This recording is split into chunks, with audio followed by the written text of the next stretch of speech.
Bismillahirrahmanirrahim. Assalamualaikum warahmatullahi wabarakatuh. Alhamdulillahirabbil alamin wassalatu wassalamu ala asyrafil anbiya'i mursalin sayyidina Muhammadin wa ala alihi wa sahbihi ajmain.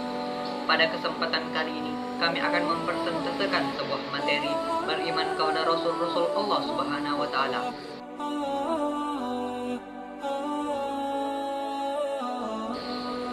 Yang pertama yaitu pengertian daripada beriman kepada Rasul-Rasul Allah Subhanahu wa taala. Iman berasal dari bahasa Arab yang artinya percaya atau meyakini. Dapat disimpulkan bahwa iman kepada Rasul Allah Subhanahu wa taala adalah mempercayai dan meyakini bahwa Allah telah mengutus para rasul untuk menyampaikan ajaran-ajaran agama untuk keselamatan manusia baik di dunia maupun di akhirat. Adapun beberapa dalil tentang beriman kepada Rasul-Rasul Allah Subhanahu wa taala. Yang pertama yaitu Quran surah An-Nisa ayat 136.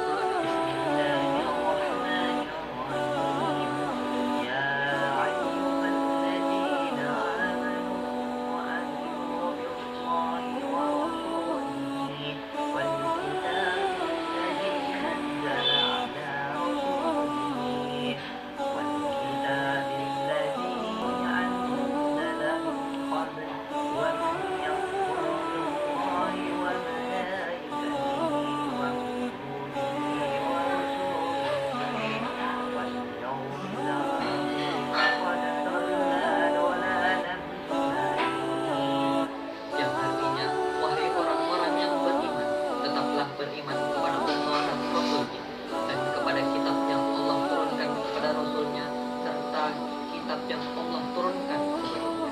Barang siapa yang kafir kepada Allah, malaikat-malaikatnya, kitab-kitabnya, Rasul-Rasulnya dan hari kemudian, maka sesungguhnya orang itu telah sesat sejauh-jauhnya.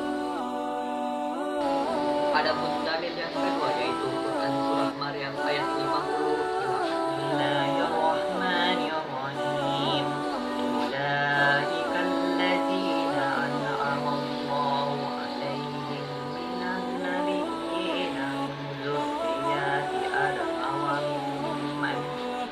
آدم وممن حملنا مع نوح ومن ذرية إبراهيم وإسرائيل وممن هدينا واجتبينا إذا تتلى عليهم آيات الرحمن خروا سجدا وبكيا. Yang artinya mereka itu adalah orang-orang yang telah diberi nikmat oleh Allah, yaitu para nabi dan keturunan Adam. Dan dari orang-orang yang kami angkat bersama Nuh, dan dari keturunan Ibrahim dan Ismail, dan dari orang-orang yang telah kami beri petunjuk dan telah kami pilih.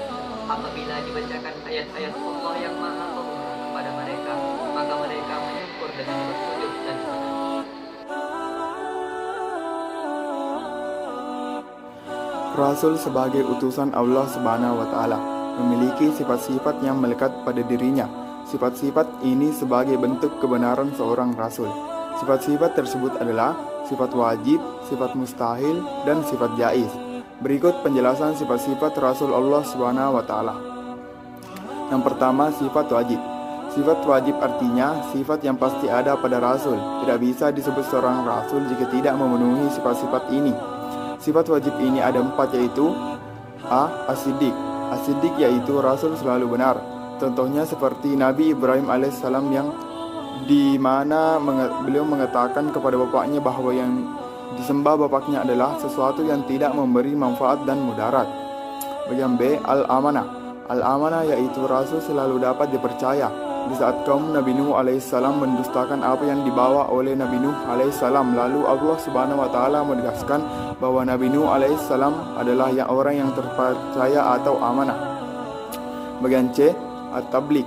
At-Tabligh yaitu Rasul selalu menyampaikan wahyu. Tidak ada satupun ayat yang disembunyikan Nabi Muhammad SAW, dan ayat tersebut selalu disampaikan kepada umatnya.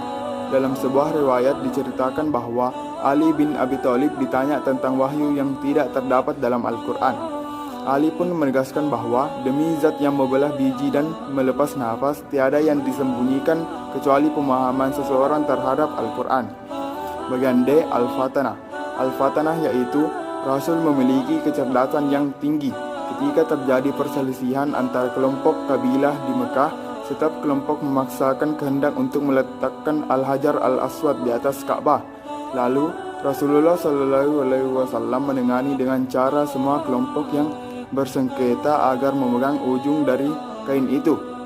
Kemudian Rasulullah meletakkan batu itu di tengahnya dan mereka semua mengangkat hingga sampai di atas Ka'bah. Sungguh cerdas Rasulullah SAW.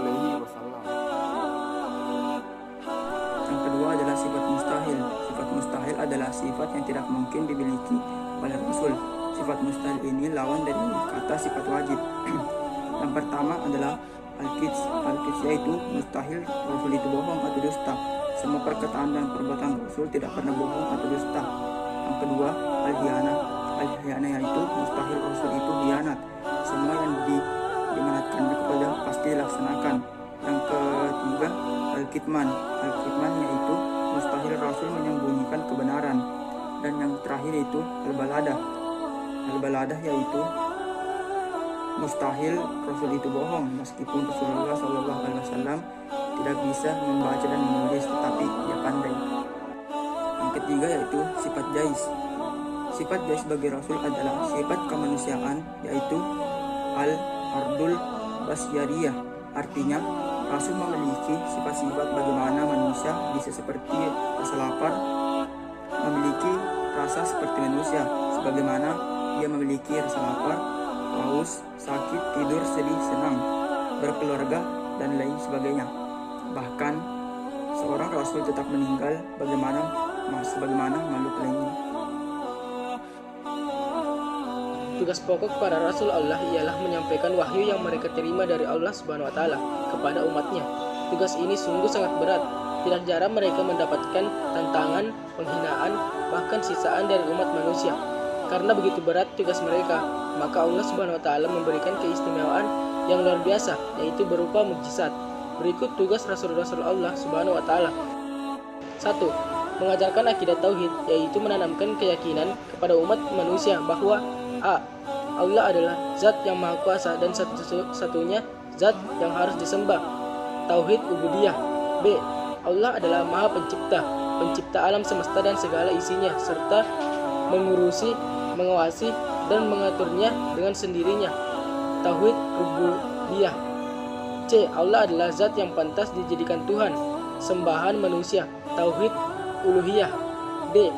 Allah mempunyai sifat-sifat yang berbeda dengan makhluknya. Tauhid sifatiyah. Mengajarkan kepada umat manusia bagaimana cara menyembah atau beribadah kepada Allah Subhanahu wa Ta'ala. Ibadah kepada Allah Subhanahu wa Ta'ala sudah dicontohkan dengan pasti oleh para rasul dan tidak boleh dibikin-bikin atau direkayasa. Ibadah dalam hal ini adalah ibadah mahdah seperti salat, puasa, dan sebagainya.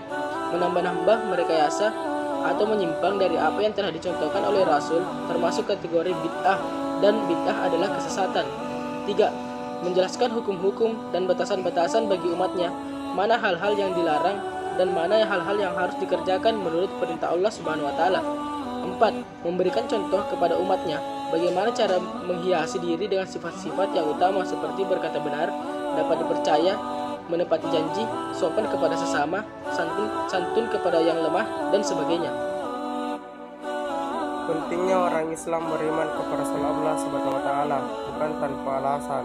Di samping karena diperintahkan oleh Allah Subhanahu wa Ta'ala, juga ada manfaat dan hikmah yang dapat diambil dari beriman kepada Rasul. Di antara manfaat dan hikmah beriman kepada Rasul adalah sebagai berikut. 1. Makin sempurna imannya. Orang yang beriman kepada Rasul Allah Subhanahu wa Ta'ala akan sempurna keimanannya. Sebab beriman kepada Rasul Allah Subhanahu wa Ta'ala merupakan salah satu rukun iman yang wajib diimani. Kedua, terdorong untuk menjadikan contoh dalam hidupnya.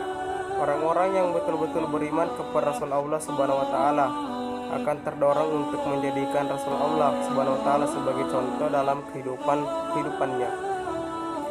Sebab beriman kepada Rasul Allah Subhanahu wa Ta'ala bukan hanya sekedar wajib dipercaya saja, akan tetapi Rasul Allah Subhanahu wa Ta'ala merupakan contoh yang baik untuk kita semua dan yang harus kita contoh.